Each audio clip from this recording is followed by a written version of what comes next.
నమస్కారం. వార్తా విశ్లేషణ కార్యక్రమం లైవ్ షోకి స్వాగతం. ముందుగా ఈరోజు విశ్లేషణ. సాక్షి తెలంగాణ ఫార్మాసిటీ మాటన పెద్దల భూదందా, తక్కువ కొని అధిక ధరకు అప్పగింత, కొన్నారు తిన్నారు అంటూ బ్యానర్ కథనాన్ని ఇచ్చారు. పోలీస్ శాఖలో 15,000 ఉద్యోగాలతో పాటు వివిధ కేటగిరీల్లో 5,000 ఉద్యోగాలు కూడా భర్తీ చేస్తామని ముఖ్యమంత్రి రేవంత్ రెడ్డి చెప్పారు. ప్రైవేటు విద్యా దోపిడీకి చెక్ పెట్టాలని డిప్యూటీ సీఎం భట్టి విక్రమార్క ఆదేశించారు. సర్పంచ్ల పదవీ కాలాన్ని పొడిగించాలని కేంద్ర మంత్రి బీజేపీ తెలంగాణ అధ్యక్షుడు కిషన్ రెడ్డి డిమాండ్ చేశారు. లోక్సభ ఎన్నికలు జరిగే వరకు సర్పంచుల పదవీ కాలాన్ని పొడిగించాలని ఆయన డిమాండ్ చేశారు. సాక్షి ఆంధ్రప్రదేశ్ టీచర్ పోస్టుల అభ్యర్థులకు సీఎం జగన్ నేతృత్వంలోని మంత్రిమండలి తీపి కబురు చెప్పింది. 6,100 పోస్టులతో డిఎస్సి మెగా డిఎస్సికి నోటిఫికేషన్ ఇవ్వడానికి మంత్రివర్గం ఆమోదం తెలిపింది. ఇప్పటికే 4 జాబితాలను విడుదల చేసిన వైఎస్ఆర్ కాంగ్రెస్ తాజాగా 5వ జాబితాను కూడా ప్రకటించింది. దీనిలో 3 శాసనసభ, 4 ఎంపీ స్థానాలకు సమన్వయకర్తలను ప్రకటించారు. ప్రభుత్వ ఐద్వా వ్యవస్థలో చారిత్రాత్మక ఘట్టం, భావితరాలకు నాణ్యమైన విద్యా విధానాలను అప్గ్రేడ్ చేస్తూ ఐబీ అందరికీ అంటూ శీర్షికన మరో వార్తనిచ్చారు. ఇక పేదల ఇళ్ల పట్టాల రిజిస్ట్రేషన్ ప్రారంభం, అన్ని జిల్లాల సచివాలయాల్లో మొదలైన కార్యక్రమంపై స్టోరీ ఇచ్చారు. మనీ లాండరింగ్ కేసులో జార్ఖండ్ సీఎం హేమంత్ సోరెన్ను అరెస్ట్ చేశారు. ఈనాడు తెలంగాణ ఏడాదిలో 2 లక్షల కొలువులు భర్తీ, త్వరలో పోలీస్ శాఖలో 15,000 ఉద్యోగాలు భర్తీ చేస్తామని సీఎం రేవంత్ రెడ్డి చెప్పిన వార్తకు బ్యానర్గా ఇచ్చారు. ఇంతకీ మేడిగట్ట పూర్తయినట్ట కానట్ట అంటూ సమీక్షలో అధికారులు చెప్పేదొకటి, రికార్డుల్లో ఉన్నదొకటి అంటూ కథనాన్ని ఇచ్చారు. గతంలో కేసీఆర్ ప్రభుత్వం ఉన్నప్పుడు మేడిగట్ట కాళేశ్వరం ప్రాజెక్టు సంబంధించి వార్తలు ఇవ్వడానికే భయపడ్డ ఈనాడు పత్రిక ఇప్పుడు మాత్రం కథనాలు ఇస్తోంది, మొదటి పేజీలో ప్రచురిస్తోంది. యాదాద్రి భువనగిరి జిల్లాలో స్వామి రామానంద తీర్థ గ్రామీణ సంస్థను నైపుణ్య విశ్వవిద్యాలయంగా మార్చాలని రాష్ట్ర ప్రభుత్వం సూచిస్తోంది. పోలీసు అక్రమాలపై పంజాగుట్ట పోలీస్ స్టేషన్ నుంచి ఒకేసారి 85 మందిని బదిలీ చేశారు.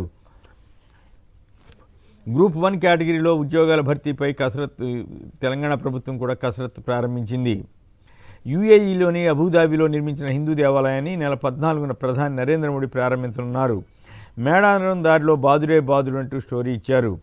ఐటీ సంస్థ విప్రో 100 కొద్ది మధ్యస్థాయి ఉద్యోగులకు లే ఆఫ్ ఇవ్వబోతోంది. ఈనాడు ఆంధ్రప్రదేశ్ మీ ఓటును ఓడించాలని భారీగా బోగస్ ఓట్లు చొప్పించు అంటూ ఓటర్ల జాబితాపై నిత్యం ఇచ్చే కథనాన్ని మళ్ళీ ఒకసారి ఇచ్చారు. 50% రాబడి, అప్పులు 108% అంటూ మళ్ళీ కథనాన్ని ఇచ్చారు. ఎన్నికల వేళ డిఎస్సి నిరుద్యోగ యువతకు వల వేసేందుకు అంటూ హడావుడి అంటూ ఈ పత్రిక రాసింది. అలాగే డిఎస్సి అంటూనే అప్రెంటిస్షిప్ తెచ్చిన సీఎం జగన్ సర్కార్ అంటూ వార్తనిచ్చారు. ఇక్కడొద్దు ఇంటికి రండి, ఇక్కడ ఏం మాట్లాడుకున్నా బయటికి వెళ్తోందని మంత్రిమండలి భేటీలో సీఎం జగన్ అన్నారని మరో వార్త రాశారు. జగన్ బినామీ అంటూ ఇండోసోల్ కంపెనీకి భూములు ఇవ్వడానికి కూడా ఈ పత్రిక తట్టుకోలేకపోతోంది. ఇండోసోల్ కంపెనీ ప్రముఖ కంపెనీ 60,000 కోట్ల పెట్టుబడులతో వస్తున్న కంపెనీకి భూములు ఇవ్వటాన్ని కూడా ఆక్షేపిస్తూ ఈ పత్రిక ఏడుపుగొట్టు వార్తనిచ్చింది. నమస్తే తెలంగాణ నేడు ఎమ్మెల్యేగా ప్రమాణ స్వీకారంతో పాటు బీఆర్ఎస్ శాసనసభ పక్షనేతగా కేసీఆర్ బాధ్యతలు చేపట్టబోతున్నారు. ఎల్బీ స్టేడియంలో కాంగ్రెస్ సెల్ఫ్ డబ్బా, నర్సింగ్ నియామకాలు తామే చేసినట్లు ప్రచారం చేసుకుంటున్నారని మాజీ మంత్రి హరీష్ రావు ఎద్దేవా చేశారు. మహిళల ఉచిత బస్సు ప్రయాణంతో ఉపాధి కోల్పోయిన ఆటో డ్రైవర్లకు న్యాయం చేయాలని డిమాండ్ చేస్తూ వాహన సంఘాలు ఈ నెల 16న రాష్ట్ర వ్యాప్తంగా ఆటో బంద్కు పిలిపిచ్చాయి. మాకు ఓటేయాలనుకుంటే గ్యారంటీలు ఆపేస్తాం, ప్రజలకు కర్ణాటక కాంగ్రెస్ ఎమ్మెల్యే బాలకృష్ణ బెదిరింపులు. ఇన్నోవేషన్లో తెలంగాణ టాప్, ఆవిష్కరణలకు కేసీఆర్ ఇచ్చిన సర్కార్ ప్రోత్సాహం ఫలితం అంటూ మరో వార్తనిచ్చారు.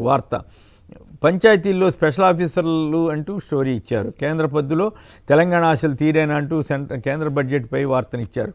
ఆంధ్రప్రభ భారీ సోమేత అంటూ మాజీ సీఎస్ సోమేష్ కుమార్ అక్రమంగా కూడబెట్టిన నల్లధనంలో భారీగా దందాలు చేశారని ఆరోపణలు వెల్లువెత్తున్నాయంటూ కథనాన్ని ఇచ్చారు. వెలుగు నందిగాదు ఇకపై గద్దర్ అవార్డులు, ఓ జిల్లాకు గద్దర్ పేరు, ట్యాంక్ బండిపై విగ్రహం పెడతామని ముఖ్యమంత్రి రేవంత్ రెడ్డి చెప్పారు. బీఆర్ఎస్ వర్కింగ్ ప్రెసిడెంట్ కేటీఆర్కు Congress party in-charge Manickam Tagore legal నోటీసులు పంపారు. కోట్ల ఆస్తులు ఎక్కడవని సివి బాలకృష్ణ ఏసీబీ ప్రశ్నించింది. కోదండరాంను చట్టసభకు పోనివ్వరా అంటూ బీఆర్ఎస్ తీరుపై ఆగ్రహం వ్యక్తం చేస్తూ రాష్ట్ర వ్యాప్తంగా టీజేఎస్ నేతలు ఆందోళన చేపట్టారు. డక్కన్ క్రానికల్ నేడు కేంద్ర ఆర్థిక మంత్రి నిర్మలా సీతారామన్ ప్రవేశపెట్టబోయే మధ్యంతర బడ్జెట్పై స్టోరీ ఇచ్చారు. అయోధ్య రామ మందిర నిర్మాణంలో బాలరాముడి ప్రతిష్టతో అదే కీర్తికి ప్రతిష్టలు మరింత పెరిగాయని పార్లమెంటు బడ్జెట్ సమావేశాల సందర్భంగా రాష్ట్రపతి ద్రౌపది ముర్ము కొనియాడారు. పేటీఎంకు రిజర్వ్ బ్యాంక్ ఆఫ్ ఇండియా షాక్. ఫిబ్రవరి 29 నుంచి పేటీఎం బ్యాంకును నిలిపివేస్తున్నట్లు ఆర్బీఐ ప్రకటించింది. హిందూ జ్ఞానవాసి మసీదులో కేసులో కీలక మలుపు. మసీదు సెల్లార్లో హిందువులు పూజలు చేసుకోవచ్చంటూ వారణాసి కోర్టు తీర్పు ఇచ్చింది. భూకుంభకోణం కేసులో జార్ఖండ్ మాజీ సీఎం హేమంత్ సోరెన్ను అరెస్ట్ చేశారు. ఇవాళ సోరెన్ను కోర్టులో హాజరుపరుస్తారు. జార్ఖండ్ కొత్త సీఎంగా సీనియర్ నేత చంపై సోరెన్ను కూటమి నేతలు ప్రతిపాదించారు. Times of India. Parliament budget సమావేశాలు సజావుగా సాగేలా ప్రతిపక్ష పార్టీలు సహకరించాలని ప్రధాని మోడీ కోరారు. ఛత్తీస్గఢ్లో మావోయిస్టుల కాల్పుల్లో బయటపడ్డ రహస్య సొరంగంపై దర్యాప్తు జరుగుతోంది. Indian express. బీహార్ పశ్చిమ బెంగాల్ బోర్డర్లో రాహుల్ కాన్వాయ్పై రాళ్లదాడి జరిగింది. దీనిపై మల్లికార్జున ఖర్గే ఆగ్రహం వ్యక్తం చేశారు. ఇక రోజువారీగా ఈనాడు, ఆంధ్రజ్యోతి రాసే పచ్చి అబద్ధాలను ప్రతిరోజు మనం విశ్లేషించుకుంటున్నాం. ఈరోజు రాసిన అబద్ధాల గురించి కూడా తెలుసుకుందాం. ఈనాడు అబద్ధం నెంబర్ 1. మీ ఓటును ఓడించాలని భారీగా బోగస్ ఓట్లు చూపిస్తున్నారంటూ అసత్యాన్ని బ్యానర్ కథనంగా రాసింది. ఈనాడు మృతులు వలస వెళ్ళిన పేర్లు కొనసాగిస్తున్నారంటూ కట్టుకథలు అల్లేసింది. రాష్ట్ర వ్యాప్తంగా 26 జిల్లాల్లో ఈనాడు బృందాల క్షేత్ర పరిశీలనంటూ సొంత పైత్యాన్ని జోడించి వార్త రాసింది. ఓటర్ల జాబితాలో లెక్కలేని అక్రమాలు, అవకతవకలంటూ రోజు గత కొన్నేళ్లుగా రాస్తున్న వార్తల్ని మళ్ళీ రాసింది. వాస్తవాలు గమనిస్తే ఎన్నికల అక్రమాలు ఎలా చేయాలో చంద్రబాబుకు తెలిసినంతగా మరెవరికి తెలియదంటారు. ఓటర్ల జాబితాలో దొంగ ఓట్లు చేర్పు నుంచి వ్యతిరేకుల ఓట్ల తొలగింపు వరకు, పొరుగు రాష్ట్రాల నుంచి బోగస్ ఓటర్లను తీసుకురావడం నుంచి తాను చేసే అవకతవకలన్నింటినీ ఎదుటివారిపై రుద్దడం వరకు ఆయనే సాటి. దాన్ని ఆయన గురువైన రామోజీరావు ఆ వార్తలకు బదులుగా వైసీపీ మీద రుద్దుతూ ఇలాంటి చెత్త వార్తలని ఇస్తున్నారు. ఈ మధ్యకాలంలో ఈనాడు, ఆంధ్రజ్యోతి వంటివి దొంగ ఓట్లని, టీడీపీ ఓట్లు తొలగిస్తున్నారని విపరీత ప్రచారం చేస్తున్నప్పుడే అనుమానం వచ్చింది. ఏకంగా హైదరాబాద్లో ప్రత్యేక క్యాంపులు పెట్టి ఏపీ ఓటర్ల జాబితాలో టీడీపీ సానుభూతి పరులను చేర్పిస్తున్న వార్తలను మాత్రం ఇంకో రకంగా రాసుకుంటున్నారు. ముందుగానే దొంగ నిరిస్తే తమ జోలికి రారులే అన్న తెంపరితనం కారణంగానే ఈనాడు, ఆంధ్రజ్యోతి వంటివి రాస్తున్నాయి. చంద్రబాబు ప్రాతినిధ్యం వహించే ఒక కుప్పంలోనే 30,000 బోగస్ ఓట్లు చేర్పిస్తే ఏనాడు కూడా వార్త రాయని ఈనాడు, వైసీపీ మాత్రం పదే ఆరోపణలు చేస్తూ రాస్తోంది. పోనీ ఇదేదన్నా 2 పార్టీల మీద సంబంధించి రాస్తే అదొక పద్ధతి. కానీ ఎంతసేపు వైసీపీపై మీద ఏడవటమే రామోజీరావు కార్యక్రమంగా పెట్టుకున్నారు. ఈనాడు అబద్ధం నెంబర్ 2. 50% రాబడి, అప్పులు 108% అంటూ మరో కథనాన్ని వండివార్చారు. ఏపీలో 9 నెలల ముఖ చిత్రం ఇదంటూ గణాంకాలపై తమదైన శైలిలో విషం జిమ్మారు. వాస్తవాలు గమనిస్తే రాష్ట్ర విభజన నాటికి 1,00,000 కోట్ల అప్పు ఉంటే చంద్రబాబు దిగిపోయే నాటికి 4,12,000 కోట్ల అప్పులు అయ్యాయి. బాబు చేసిన అప్పులు 2.60 లక్షల కోట్లు అయితే జగన్ చేసిన అప్పు 2.25 కోట్లు మాత్రమే. ఈ విషయాన్ని కేంద్ర ప్రభుత్వం పలుమార్లు ప్రకటించిన ఈనాడు మాత్రం యథాప్రకారం వారానికి ఒకసారో 2 సార్లు ఇలాంటి అబద్ధపు వార్తలను రాసి ప్రజల మనసుల్లో విషం నింపాలని ప్రయత్నం చేస్తోంది. ఈనాడు గతంలో చంద్రబాబు చేసిన అప్పుల గురించి ఒక్కరోజు ఎప్పుడైనా రాసిందా అన్న ప్రశ్న సహజంగానే వస్తుంది. టీడీపీ రాజకీయ ప్రయోజనాల కోసం ఈనాడు ఎంతకైనా బరి తెగిస్తోందని చెప్పడానికి ఈ కథనాన్నే ఉదాహరణగా తీసుకోవచ్చు. కొద్ది రోజుల క్రితమే ఏపీలో ఆదాయం పెంచుకోవడానికి ప్రభుత్వం రిజిస్ట్రేషన్ ఛార్జీలు పెంచుతోందంటూ వార్తలు రాసిన ఈనాడు ఇప్పుడు అప్పులు ఎక్కువగా ఉన్నాయని ఏడుపుగొట్టు వార్తలు మాత్రం రాస్తోంది. మార్గదర్శి అక్రమ డిపాజిట్ల గురించి రాయరు కానీ ఏపీ ప్రభుత్వ అప్పుల గురించి మాత్రం ఏడుస్తుంటారు. ఇక ఆంధ్రజ్యోతి అబద్ధాలు. ఈనాడుతో పాటు ఆంధ్రజ్యోతి పత్రిక సీఎం జగన్పై తప్పుడు వార్తలు రాయడంలో ముందుంటోంది. మెగా డిఎస్సికి ఏపీ కేబినెట్ ఆమోదం తెలిపితే ప్రభుత్వ నిరుద్యోగుల ఆశలు నెరవేర్చడాన్ని ఆంధ్రజ్యోతి ఈనాడు రామోజీరావు జీర్ణించుకోలేకపోతున్నారు. మెగా లేదు దగానే అంటూ వార్తను ఇస్తున్నారు. కేబినెట్లో ఏం చర్చ జరిగిందో కూడా స్వయంగా వెళ్ళి చూసినట్లు ఆంధ్రజ్యోతి రాస్తోంది. ఈ ప్రభుత్వంలో పరీక్ష నిర్వహణ కష్టమే అంటూ విషం జిమ్మింది. వాస్తవం ఏంటంటే నిరుద్యోగులను నట్టేట ముంచి ఉద్యోగాలు ఊసే లేకుండా 5 ఏళ్లు గడిపిన ప్రతిపక్ష నేత చంద్రబాబు నాయుడు ఇప్పుడు లక్షల సంఖ్యలో పోస్టులు భర్తీ చేస్తున్న ఈ 2 పత్రికలు జీర్ణించుకోలేకపోతున్నాయి. రాష్ట్ర విభజన తర్వాత చంద్రబాబు 5 ఏళ్ల అధికారంలో ఉన్న నిరుద్యోగుల ఆశలు నెరవేర్చలేదు. అసెంబ్లీ ఎన్నికలకు 6 నెలల ముందే ఉద్యోగాల భర్తీ అంటూ జీవోలు ఇచ్చి నిరుద్యోగుల్ని మభ్యపెట్టారు. సీఎం జగన్ అధికారంలోకి వచ్చిన వెంటనే మాట ప్రకారం పెద్ద ఎత్తున నియామకాలు చేపట్టి 2 లక్షల ఉద్యోగాలను భర్తీ చేశారు. ఉమ్మడి రాష్ట్రంలో 1998 డిఎస్సి క్వాలిఫైడ్ అభ్యర్థులకు కూడా మానవతా దృక్పథంతో ఉద్యోగాలు ఇచ్చిన ఘనత వైఎస్ జగన్మోహన్ రెడ్డి ప్రభుత్వానికే దక్కుతుంది. మరోవైపు తెలంగాణలో 2 లక్షల కొలువులు భర్తీ అంటూ సీఎం రేవంత్ వ్యాఖ్యలకు మాత్రం ఈనాడు, ఆంధ్రజ్యోతివి బ్యానర్ కథనాలుగా ఇస్తూ జాకీలు పెట్టి లేపే ప్రయత్నం చేస్తున్నాయి. ఇక్కడ రాయటం తప్పు కాదు, కానీ అక్కడ పనిగట్టుకుని జగన్ ప్రభుత్వం మీద అబద్ధ ప్రచారం చేయడం మాత్రం దుర్మార్గంగా కనిపిస్తోంది. అదే టైంలో ఏపీ ప్రభుత్వ స్కూళ్లలో ఐబీ సిలబస్ తీసుకొస్తే ఆ వార్తను రాయడానికి వీళ్ళకి మొదటి పేజీలో ప్రచురించడానికి చేతులు రాలేదు. ఆంధ్రజ్యోతి అబద్ధంటూ పెట్టుబడుల ప్రోత్సాహం పేరుతో భూ కుంభకోణం అంటూ ఈనాడుతో కలిపి వీళ్ళిద్దరూ కలిసి కుట్ర పన్ని కుమ్మక్కై వార్తలు ఇచ్చారు. ఇంధన సంస్థలకు ఇష్టారాజ్యంగా భూములు కేటాయించారని రాస్తున్నారు. వాస్తవం ఏంటంటే ఒకవైపు పరిశ్రమలకు భూములు ఇవ్వలేక తరిమేస్తున్నారని అబద్ధాలు రాస్తున్న ఆంధ్రజ్యోతి ఇప్పుడు భూములు ఇచ్చి పరిశ్రమలు తీసుకొస్తున్న జగన్ ప్రభుత్వంపై ఈనాడుతో కలిసి విషం జిమ్ముతోంది. చంద్రబాబు ప్రభుత్వం అమరావతి పేరుతో పెద్ద భూదందా చేసిన ఈ పత్రికలు అందులో భాగస్వామ్యం అయ్యాయే కానీ ఒక్క వార్త రాయలేదు. కానీ ఇప్పుడు పరిశ్రమలు రాకుండా ఆంధ్రప్రదేశ్పై పగబట్టినట్లు ఈ 2 పత్రికలు వ్యవహరిస్తున్నాయి. వైసీపీ 5వ జాబితాపై ఈనాడు, ఆంధ్రజ్యోతి అసూయతో కుళ్ళు బుద్ధితో వార్తలు ఇచ్చాయి. ఆంధ్రజ్యోతి అయితే అభ్యర్థుల కొరతంటూ పచ్చి అబద్ధాలు రాసింది. ఇంతవరకు తెలుగుదేశం, జనసేన అభ్యర్థులనే ప్రకటించలేకపోతుంటే ఆ వార్తను ఇచ్చే ధైర్యం చేయలేకపోతున్నారు. ఇక ఓ జడ్జి గారి కుమార్తె పెళ్లికి ఆహ్వానం మేరకు ధర్మారెడ్డి, వేమిరెడ్డి వెళ్ళడాన్ని కూడా ఈ పత్రిక జీర్ణించుకోలేక తప్పుడు కథనాలను ఇస్తోంది, తప్పుడు వక్రీకరణ చేస్తోంది. గతంలో చంద్రబాబు హయాంలో జడ్జీలకు ప్రత్యేక విందులు ఏర్పాటు చేస్తే అది ఘనంగా ప్రచారం చేసిన ఈనాడు, ఆంధ్రజ్యోతులు ఇప్పుడు మాత్రం ఎవరు ఆహ్వానించినా పెళ్లికి వెళితే కూడా తప్పుపడుతున్నాయి. ఒక సందర్భంలో సుప్రీంకోర్టు చీఫ్ జస్టిస్ను తిరుమలలో చంద్రబాబు ఒంటరిగా కలిసినా కూడా ఎన్నడూ వార్తలు రాయని ఈ పత్రికలు ఇప్పుడు చిటుక్కుమన్న పచ్చి అబద్ధాలు రాస్తూ ప్రజల్ని మోసం చేయడానికి విశ్వ ప్రయత్నం చేస్తున్నాయి. ఇక చర్చలోకి వెళదాం. ఇక అతిథుల పరిచయం. శ్రీ కృష్ణరాజు గారు సీనియర్ పాత్రికేయులు, ప్రముఖ విశ్లేషకులు. శ్రీ శివశంకర్ గారు వైఎస్ఆర్ కాంగ్రెస్ పార్టీ అధికార ప్రతినిధి. శ్రీ డాక్టర్ సుహాసిని ఆనంద్ గారు భారతీయ జనతా పార్టీ రాష్ట్ర కార్యదర్శి వర్గ సభ్యులు. ముందుగా కృష్ణరాజు గారు మీరు మాట్లాడండి. ఇవాళ చూశారు ఈనాడు, ఆంధ్రజ్యోతి రోజువారీ ఏర్పులు భాగంగా దీని ఓటర్ల జాబితాల మీద, అలాగే మెగా డిఎస్సి మీద, ఈ డిఎస్సి నోటిఫికేషన్ మీద కూడా ఏడ్చాయి. అదే టైంలో ఇక్కడ మాత్రం భారీ ఎత్తున ఆయన ప్రకటన చేస్తేనే బ్రహ్మాండంగా బ్యానర్లు చేశారు తెలంగాణలో.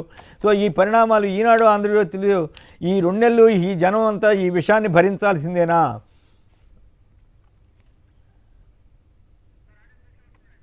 ఆడియో మంచిగా ఉంది కృష్ణరాజు గారు. రైట్ సార్, వినిపిస్తుందండి? వినపడతాను సార్. అందరికీ గుడ్ మార్నింగ్ అండి. నమస్కారం.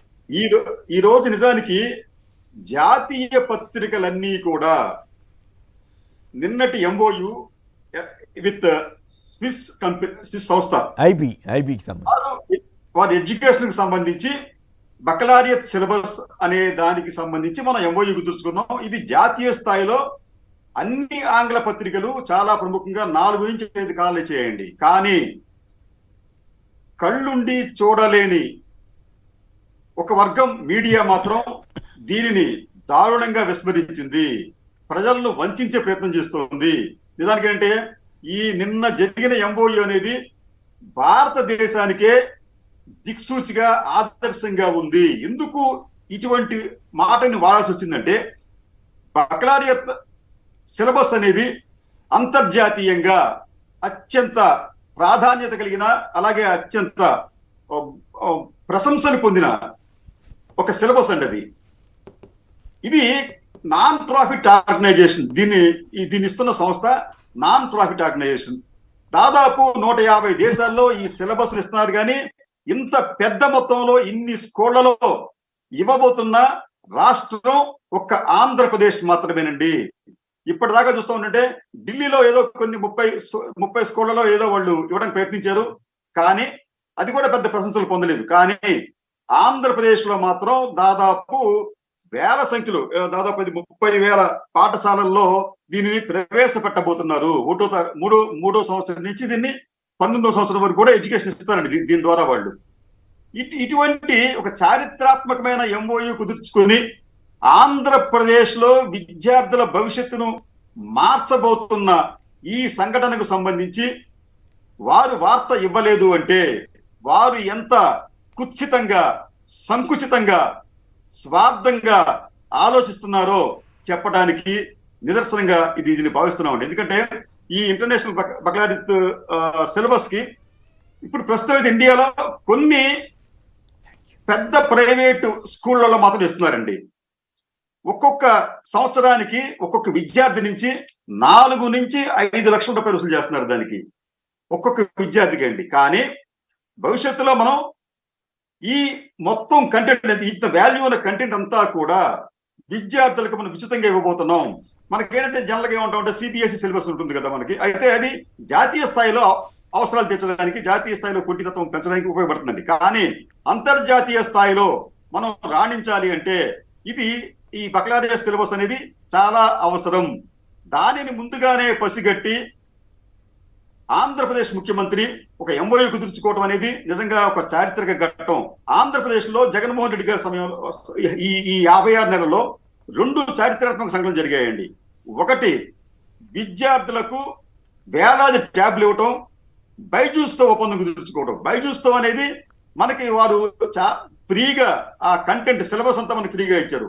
అదే దాదాపు 6-7 వేల కోట్ల రూపాయల సిలబస్ ఫ్రీగా ఇచ్చారండి.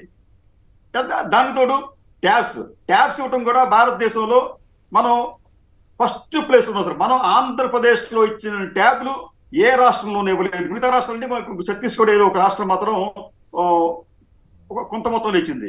కానీ చాలా పెద్ద మొత్తంలో లక్షల సంఖ్యలో ట్యాబ్లు ఇచ్చిన ఘనత ఆంధ్రప్రదేశ్ కి దక్కింది. ఫలితంగా ఆంధ్రప్రదేశ్ లో విద్యార్థులు తమ లెర్నింగ్ స్కిల్స్ ని చాలా వేగంగా పెంచుకోగలుగుతున్నారు. అంతర్జాతీయ స్థాయిలో పోటీ పడబోతుంది. దానికి ఒక ఎగ్జాంపుల్ ఏంటంటే, ఈ ఇటీవల కాలంలో మన ఆంధ్రప్రదేశ్ కు చెందిన విద్యార్థులు ఐక్యరాజ్య సమితి వేదిక మీద కూడా ఆంగ్లంలో అనర్గళంగా ప్రకటించారు. అది ఫస్ట్ రెవల్యూషన్ అయితే, ఇది రెండో రెవల్యూషన్ ఏంటంటే మీకు ఈ బక్లారియస్ సిలబస్ అనేది. ఇది నిజానికి భారతదేశంలో ఇప్పటి వరకు ఏ రాష్ట్రము కూడా దీని గురించి ఆలోచించలేదు, పెట్టలేదు. కానీ ఏపీ మాత్రం చాలా విస్తృత స్థాయిలో దీన్ని నిర్వహిస్తుంది. మీకు ఎందుకు చెప్తున్న విషయం, మీకు ఇండియాలోకి వచ్చేటప్పటికి కేవలం ఇప్పటి వరకు 204 ప్రైవేట్ స్కూళ్ళు దీన్ని ఇంప్లిమెంట్ చేస్తున్నారండి. అమెరికాకి వచ్చేటప్పటికి 1922 స్కూళ్లలో మాత్రమే. ఇది 151 దేశాల్లో ప్రస్తుతం 4460 స్కూళ్లలో అమలు చేస్తున్నారు. కానీ ఆంధ్రప్రదేశ్కి వచ్చేటప్పటికి వచ్చే 10 ఏళ్లలో 45,220 పాఠశాలల్లో దీనిని ఇంప్లిమెంట్ చేయబోతున్నారు. ఈ వచ్చే సంవత్సరం నుంచి జరిగిపోయే ఇంప్లిమెంటేషన్ ద్వారా ఆంధ్రప్రదేశ్ లోని విద్యార్థులు భవిష్యత్తులో ఈ ప్రపంచంలో అన్ని రంగాల్లో అగ్ర శ్రేణిలో ఉండబోతున్నారు. నిజానికి యావత్ భారతదేశం కూడా దీనికి నిజంగా చెప్పండి గర్వించదగ్గ విషయం. ఆంధ్రప్రదేశ్ విద్యార్థులు, ఆంధ్రప్రదేశ్ ప్రజలు కూడా ఈ ప్రభుత్వానికి రుణపడి ఉన్నారు. ఇంత చారిత్రక ఘట్టం భావ్యం కాదు. కృష్ణరాజు గారు చాలా బాగా విశ్లేషించారు దాని గొప్పతనం. జగన్ గారి ప్రభుత్వం కొత్త విద్యా విధానాన్ని, అంతర్జాతీయ స్థాయి సిలబస్ని తీసుకురావడం ద్వారా ఎలాంటి మేలు జరుగుతుందని కూడా మీరు చాలా చక్కగా వివరించారు. కానీ పవర్ బ్రోకర్లుగా మారిన రామోజీరావు గారు, రాధాకృష్ణ గారు లాంటి వాళ్ళు ఇంత దుర్మార్గంగా ఎందుకు మారిపోయారు? ఎట్లా చూడండి, డిఎస్సి ఇస్తే ఇది ఎన్నికల ముందు ఇచ్చారన్నారు, ఓకే. మరి చంద్రబాబు ఇచ్చినప్పుడు ఇంకేముంది అదిరిపోయిందన్నారు. ఇక్కడ తెలంగాణలో రేవంత్ రెడ్డి గారు స్టేట్మెంట్ ఇచ్చారు, నేను 2 లక్షల ఉద్యోగాలు ఏడాదిలో పూర్తి చేస్తాను. ఇంకా అయిపోయినట్టుగానే బ్యానర్ ఇచ్చారు, ఓకే సరే సీఎం స్టేట్మెంట్ కాబట్టి ఇచ్చారనుకోవచ్చు. కానీ ఆ ఏపీకి వచ్చేసరికి ఎందుకు అట్లా ఏడుస్తున్నారు నాకు అర్థమే కావట్లేదు. రోజు ఇదే ఏడుపు. ఇండస్ట్రీకి, పరిశ్రమకి భూములు ఇవ్వకపోతేనేమో తరిమేశారని రాయటం. ఇవాళ ఇండోసోల్ ప్రాజెక్టు 60,000 కోట్ల ప్రాజెక్టుకి భూములు ఇస్తేనేమో భూములు ఎక్కువ ఇచ్చేశారని ఏడుస్తున్నారు. ఎట్లా, ఎందుకు ఇంత దారుణంగా రామోజీరావు గారు, రాధాకృష్ణ లాంటి వాళ్ళు ఆంధ్రప్రదేశ్ ప్రజలపైన ఇంతగా దారుణంగా పగబట్టాలా? కేసర్ గారు, ఆ వర్గం మీడియాకు కాస్త విచారం కలిగించే ఇంకొక వార్త ఏమిటంటే, ఈ రోజు టైమ్స్ ఆఫ్ ఇండియాలో ప్రముఖంగా వచ్చిన వార్తల్లో ఒకటి ఏంటంటే, ఆంధ్రప్రదేశ్ లో గ్రోత్ రేటుకి సంబంధించండి. ఆంధ్రప్రదేశ్ లో 22-23 సంవత్సరంలో అలాగే 23-24 సంవత్సరంలో గ్రోత్ రేట్ అనేది దాదాపు 17% నమోదైందండి. ఇది జాతీయ స్థాయిలో 23-24 సంవత్సరంలో నమోదు అవుతున్న గ్రోత్ 8% అయితే దానికి రెట్టింపు గ్రోత్ అనేది ఆంధ్రప్రదేశ్ లో నమోదైంది. ఈ జిఎస్డిపి గ్రోత్ లో ఆంధ్రప్రదేశ్ అగ్రస్థానంలో ఉందని మనకి టైమ్స్ ఆఫ్ ఇండియా కథనం. ఇదే కాకుండా మీకు ఇంకొక వారికి ఇంకా కంటగింపుగా ఉండే వార్త ఏంటంటే, దీంతో పాటు సర్వీస్ సెక్టర్కి వచ్చేటప్పటికి గ్రోత్ 20% ఉందండి. వ్యవసాయ రంగానికి వచ్చేటప్పటికి 13% ఉంది. అలాగే టోటల్ గ్రాస్ వాల్యూ యాడెడ్ అనేది అంటే ఇప్పటి వరకు అంటే గత సంవత్సరంతో పోలిస్తే ఈ సంవత్సరం పెరిగిన ఆస్తుల విలువ ఎంతకు వచ్చేటప్పటికి 16.8% ఉందండి. ఇవన్నీ చూస్తామంటే ఆంధ్రప్రదేశ్ అనేది ఆర్థిక రంగమే కాదండి, వ్యవసాయ రంగమే కాదండి, సర్వీస్ కాదు. నా ప్రశ్న ఏమంటే, మంచి విశ్లేషణ చెబుతున్నారు, బాగానే ఉంది. కానీ రామోజీరావు గారు అట్లాగే రాధాకృష్ణ గారు ఈ పవర్ బ్రోకర్లుగా మారి ఇంత నీచంగా ఎందుకు వార్తలు రాస్తున్నారు? సార్ అది పుట్టుకతో వచ్చిన బుద్ధులు పొడకలతో పోతాయంటారండి. వారు పూర్తిగా ఆ తెలుగుదేశం పార్టీకి వాళ్ళు అంకితం అయిపోయారు. అక్కడేమో తెలుగుదేశం, ఇక్కడేమో కాంగ్రెస్. ఇట్లా అయిపోయింది. చిన్న మాట అండి, వారు ఎంతగా అంకితం అయిపోయినప్పటికీ కూడా 2014లో ఇంతకంటే దారుణంగా రాశారండి. కానీ ఫలితాలు, ప్రజల తీర్పు వారి భావాలకు, వారి ఆలోచనలకు, వారి అభిప్రాయాలకు భిన్నంగా వచ్చింది. రేపు జరగబోయేది కూడా అదే. Right, okay. కృష్ణ పరమాత్మ అనకాపల్లి నుంచి చెప్పండి. అంతర్జాతీయ స్థాయి సిలబస్లు, ఐబీ సిలబస్ని తీసుకొచ్చి జగన్ గారు పెడుతుంటే కూడా ఏడుస్తున్నారు. ఆంధ్రజ్యోతి, ఈనాడు వాళ్ళిద్దరూ పవర్ బ్రోకర్లుగా మారి ఇంత దరిద్రంగా వార్తలు రాస్తున్నారు. ఇక్కడేమో తెలంగాణలోనే ఒక రకంగాను, అక్కడేమో ఇంకో రకంగాను, ఇక్కడేమో బ్రహ్మాండమైన ప్రొజెక్షన్, అక్కడేమో ప్రధాన్ని వ్యతిరేకిస్తూ నెగిటివ్ వార్తలు రాసి ఆంధ్రప్రదేశ్ ప్రజలపైన పగబట్టడం మీద మీ వ్యాఖ్య ఏమిటి? అందరికీ నమస్కారం అండి. నమస్కారం. ఈనాడు నిజం వార్తలు రాస్తే విచిత్రం, అంతేనా? అట్లయిపోయింది. రోజు అబద్ధాలు వడ్డీ వార్చేస్తుందండి. అందుకనే ఈవేళ అనకాపల్లిలో ఈనాడు పేపర్ ని ఇంటింటికి ఫ్రీగా వేస్తున్నారు సార్. ఫ్రీగా వేస్తున్నారండి ఇంటికి. కొంతమంది మాలాంటి కొంత అభిమానులు వద్దన్నా సరే బలవంతంగా వేస్తున్నారు, వేసి పోతున్నారు ఉదయాన్నే. సో అబద్ధాలు నమ్మించాలని, అబద్ధాలు రాసి నమ్మించాలన్నది వాళ్ళ ఉద్దేశం. అసలు ఈనాడు పేపర్ విలేకరులకి జీతాలు ఉండి కాదండి, సాక్షి పేపర్ వచ్చాకే వీళ్ళకి జీతాలు పెట్టారు. Right, okay. గతంలో జీతాలు రైట్. సందాని గారు కందుకూరు నుంచి. సందాని గారు నమస్కారం. చెప్పండి, స్కూళ్ళు బాగుపడుతుంటే ఎందుకు రామోజీ అట్లాగే రాధాకృష్ణ ఇట్లాంటి వాళ్ళు ఏడుస్తున్నారు? ఆంధ్రప్రదేశ్లో స్కూళ్ళు బాగుపడటం కూడా వీళ్ళకి ఇష్టం లేదా? నమస్తే సార్, అక్కడ పెద్దలందరికీ నమస్కారం సార్. నమస్కారం సార్. ఈ ఈనాడు ఈ రోజు వచ్చే సార్ ఐబీ 2025 నుంచి పెట్టినందుకు శుభపరిమాణం సార్ మన పిల్లలకి. అవును. దాంట్లో సార్ యూపీ ఈ మధ్య 2023లో జగన్ గొప్ప కార్యక్రమం ఒకటి పెట్టారు సార్. దాని గురించి ఈనాడు, ఆంధ్రప్రదేశ్ ఒక్క న్యూస్ కూడా రాలేదు సార్. యూపీఎస్సీ సివిల్స్ లో ప్రిలిమ్స్ పాస్ అయిన వాళ్ళకి యువతకి ప్రోత్సాహంగా ₹1,00,000, మెయిన్స్ పాస్ అయిన వాళ్ళకి ₹1,50,000 ఇచ్చి యువతకి ఎంత లాభం ప్రోత్సహిస్తున్నారు సార్. యూపీఎస్సీలో మన వాళ్ళు సివిల్స్ లో కలెక్టర్లు, యూపీ ఎస్పీలు అన్ని ఐఏఎస్ ఐఎస్ రావాలని జగన్ గారు ఎంత ప్రోత్సహిస్తున్నారు సార్ యువతకి. అటువంటి సీఎం ని మనం వదులుకోకూడదు. అయితే ఇంకొక పాయింట్ చెప్పండి. రామాయంపట్నం వద్ద భారీ పరిశ్రమ 60,000 కోట్ల పరిశ్రమ వస్తుంటే కూడా ఈనాడు, ఆంధ్రజ్యోతి అడ్డుకోవడానికి ప్రయత్నం చేస్తూ పచ్చి అబద్ధాలు రాస్తూ భూములు ఇవ్వడానికి కూడా తప్పుపడుతూ పచ్చి మోసపూరితంగా వార్తలు రాస్తున్నారు. మీ ప్రాంతం మీద వాళ్ళు ఎందుకు పగబట్టారు? రామాయంపట్నం అంటే కందుకూరు దగ్గరే కదా. అవును సార్, మన కందుకూరు నియోజకవర్గం సార్ రామాయపట్నం. మరి ప్రజలు ఈ విషయాన్ని అర్థం చేసుకుంటారా లేదా? నియోజకవర్గం భారీ ప్రారంభించడానికి కూడా ఓపెన్ గా ఈ మధ్య 2-3 నెలలు అయిపోద్ది సార్. అది మొత్తం అయిపోయింది వరకు కూడా. బ్రహ్మాండంగా పోర్టు వస్తుంది. పోర్టు దగ్గర పెద్ద ఇండస్ట్రీ వస్తుంటే దానికి భూములు ఇవ్వడానికి కూడా ఏడుస్తున్నారు వీళ్ళు. రైట్. శివశంకర్ గారు చెప్పండి, ఎట్లా ఈనాడు, ఆంధ్రజ్యోతి ఏడుపులు రోజు ఈ పవర్ బ్రోకర్లుగా మారిపోయి నాకు చదవాలంటేనే చేదరేస్తా ఉంది, కానీ తప్పట్లేదు. సార్, మీకు అదేవిధంగా ప్రేక్షకులు, సాక్షి ప్రేక్షకులకి, మన బ్యానర్లో ఉండే వాళ్ళందరికీ కూడా నమస్తే. మీరు అన్నట్టు ఈ వార్త ఏదైతే ఇప్పుడు ఒక 2 విశేషాలు సార్ పాజిటివ్గా మొదలు పెడదాం. ఐబీ అనేటువంటిది దీని గురించి పెద్దలు చాలా చక్కగా విశ్లేషించి చెప్పారు. అదేవిధంగా దాని ఇంపార్టెన్స్ ఎంతో కాలర్స్ కూడాను వాళ్ళ పిల్లల భవిష్యత్తు దృష్టిలో పెట్టుకొని చెప్తున్నారు. దాని గురించి మొత్తం చూశాను మీతో మీరు డిబేట్ చేసేటప్పుడు. ఆంధ్రజ్యోతి, ఈనాడు అనే పనికిమాల పత్రికలు తీశాను. ఎక్కడన్నా చిన్న రాశారని ఎక్కడా కూడా దాని గురించి ప్రస్తావన అనేటువంటిది లేదు. ఎందుకంటే అంత పెద్ద ఒప్పందము.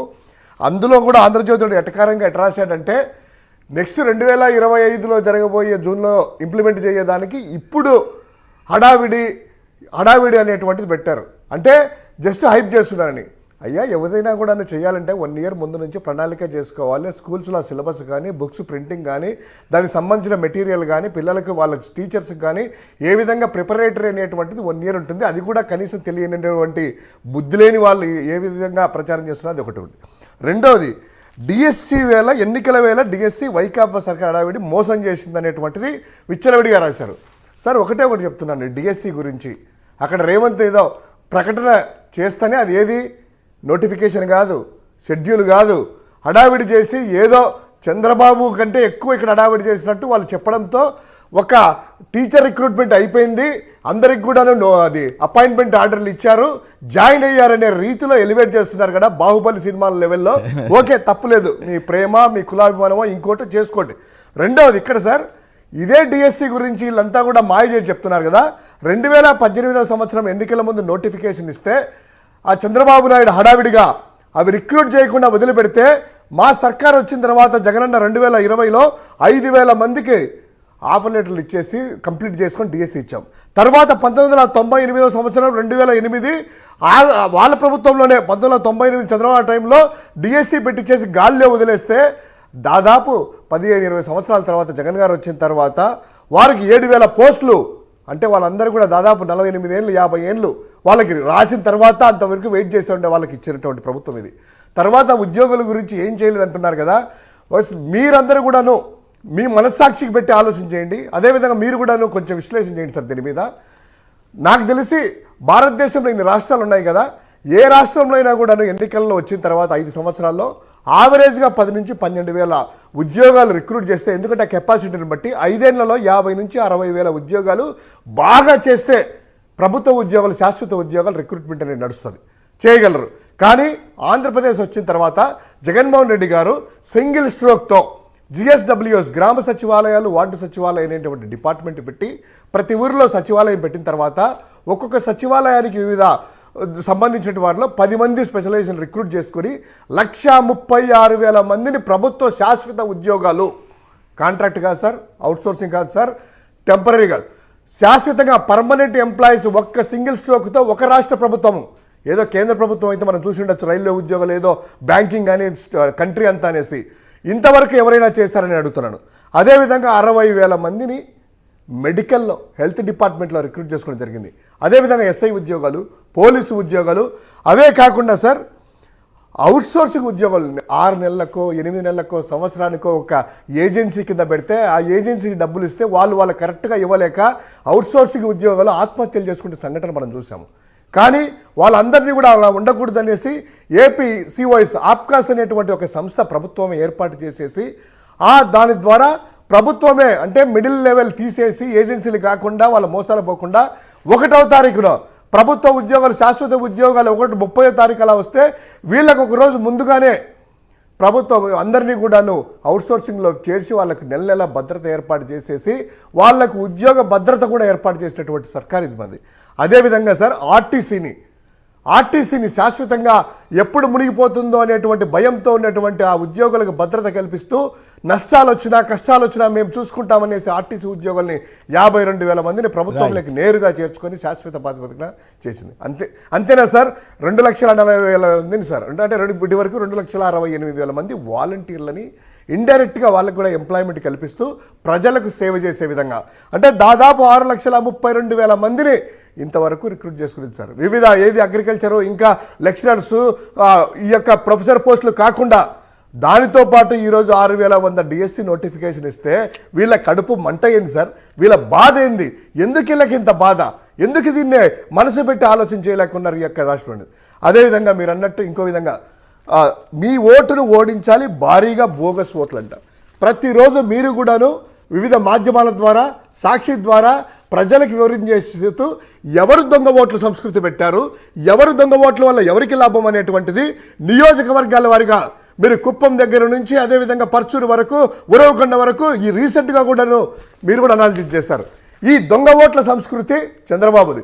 ఇప్పటికి కూడా మేము ఐడెంటిఫై చేసిన ఓట్లు 39 లక్షల ఓట్లు, కొంతమంది చనిపోయిన ఓట్లు యాడ్ చేయడం కానీ, కొంతమంది ఆల్రెడీ దొంగ ఓట్లు తెలంగాణలో మీరు కూడా అన్నారు, తెలంగాణలో బోర్డులు పెట్టి ఎలక్షన్ అయిన తర్వాత వాళ్ళు కూకట్పల్లి దగ్గర నుంచి నిజాంపేట వరకు అల్బీనగర్ వరకు బోట్లు పెట్టి ఇక్కడ ఓట్లు అయిపోయింది, పదండి బాబుకు సపోర్ట్ చేసుకుందాము, ఇక్కడ ఓట్లు అక్కడ కూడా చేరుస్తామనేటువంటి దొంగ ద్వంద్వ ఆ యొక్క నీతితో రాసేటువంటి ఆ రాతలు, ఆ కూతలు, వాళ్ళ ఆలోచనలు ఎలా ఉన్నాయి? ఎవరు ప్రజాస్వామ్యాన్ని కాపాడుతున్నారు, ఎవరు ప్రజాస్వామ్యాన్ని కూని చేస్తున్నారు? ఈ దొంగ ఓట్ల సంస్కృతి ఎవరు వచ్చింది? ఈరోజు కుప్పం నియోజకవర్గంలో ఛాలెంజ్ చేసి చెప్తున్నాము, కుప్పంలో లాస్ట్లో నేను తొలగించినటువంటి కొన్ని ఓట్లతోనే మెజారిటీ 60,000 నుంచి డమాలు పడిపోయింది. ఆ దొంగ ఓట్లు ఈ సంవత్సరం ఛాలెంజ్గా చేసేసి మేము ఏరి పారేస్తున్నాము. ఆ ఏరి పారేస్తుంటే దొంగ ఓట్లను వీళ్ళకు కడుపు మంట, ఆంధ్రజ్యోతి కడుపు మంట, రామోజీరావు అనేటువంటి వాడికి కడుపు మంట. ఈ యొక్క కడుపు మంట ఎందుకంటే దొంగ ఓట్లతోనే ప్రజాస్వామ్యాన్ని కూని చేసి మనం గెలుస్తున్నాము. ఈ టైం రియల్గా జరిగితే నిజమైన ఓటర్ వచ్చి ఓటు వేస్తే జగన్మోహన్ రెడ్డి గారిని కాదని ఏం చేశాడని చంద్రబాబు ఓట్లు వేయాలనేటువంటి భయంతో వాళ్ళకు ఉంది. సో ఇది ఇంకా ఆర్థికంగా సార్ 58% రాబడి అంట, అప్పులు 128%. అయ్యా మీ హయాంలో రాష్ట్ర విభజన తర్వాత 2014 సంవత్సరంలో 98,000 రూపాయలు, 98 లక్షల రూపాయలు, 98 కోట్లు అప్పుంటే మీరు వచ్చిన తర్వాత దాన్ని 4,98,000 కోట్ల రూపాయలకు తీసుకెళ్లింది నిజమా కాదా?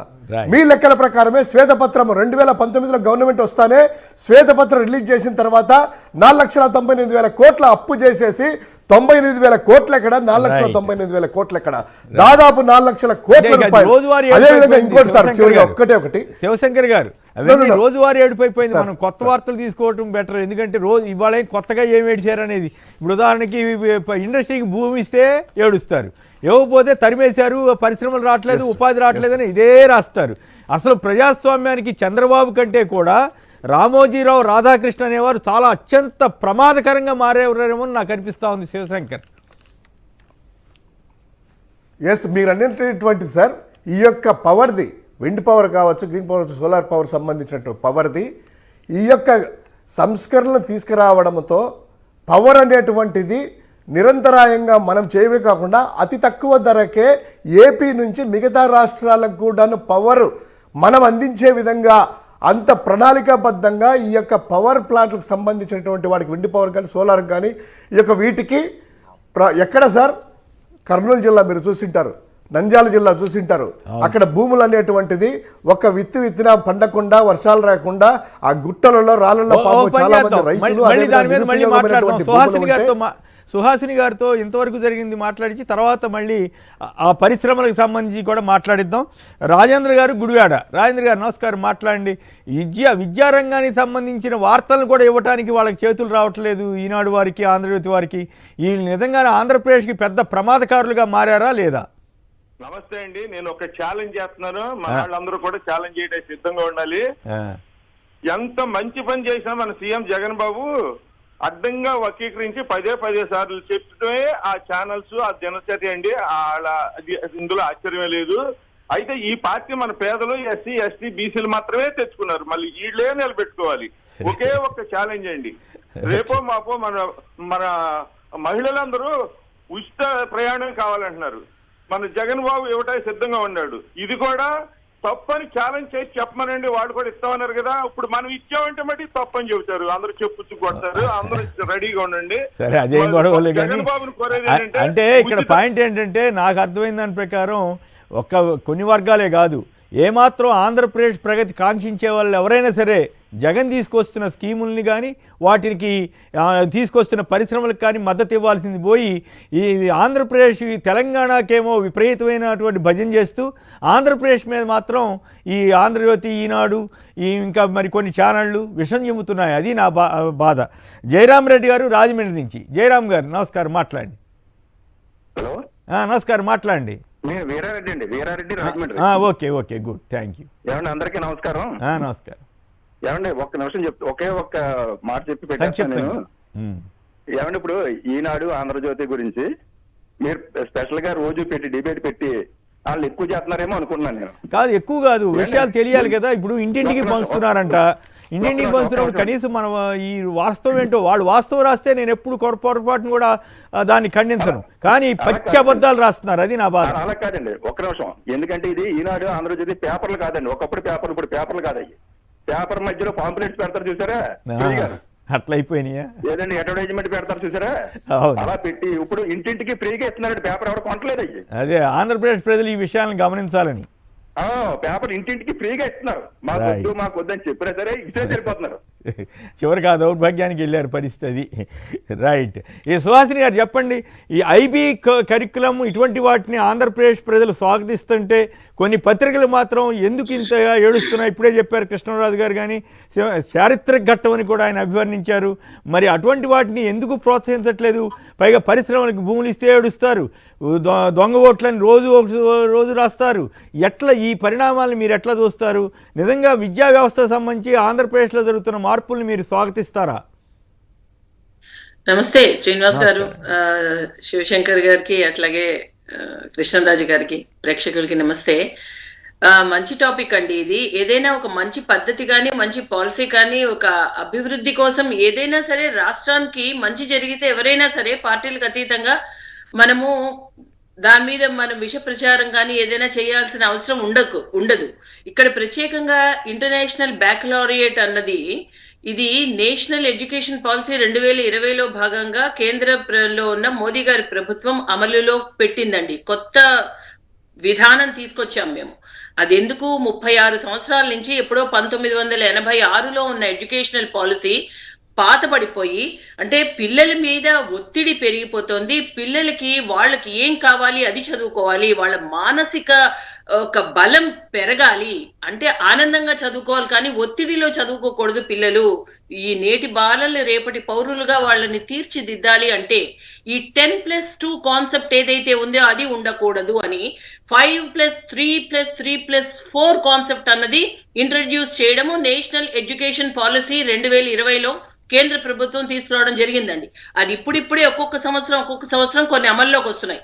మొదటి 5 సంవత్సరాలు ఫౌండేషన్ స్టేజ్, తర్వాత వచ్చే 3 సంవత్సరాలు ప్రైమరీ స్టేజ్, తర్వాత వచ్చే 3 సంవత్సరాలు మిడిల్ స్టేజ్, తర్వాత వచ్చే 4 సంవత్సరాలు సెకండరీ స్టేజ్ అని. దీనిలో భాగంగానే హోలిస్టిక్ అప్రోచ్ అంటాం.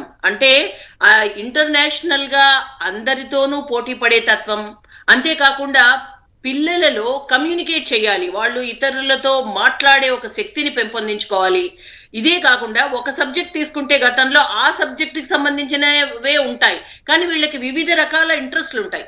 సో అన్ని ఒకేసారి తీసుకోలేవు, నువ్వు తీసుకుంటే మ్యాథమెటిక్స్ అన్నా తీసుకో, లేకపోతే సైన్స్ అన్నా తీసుకో అని ఉండేది.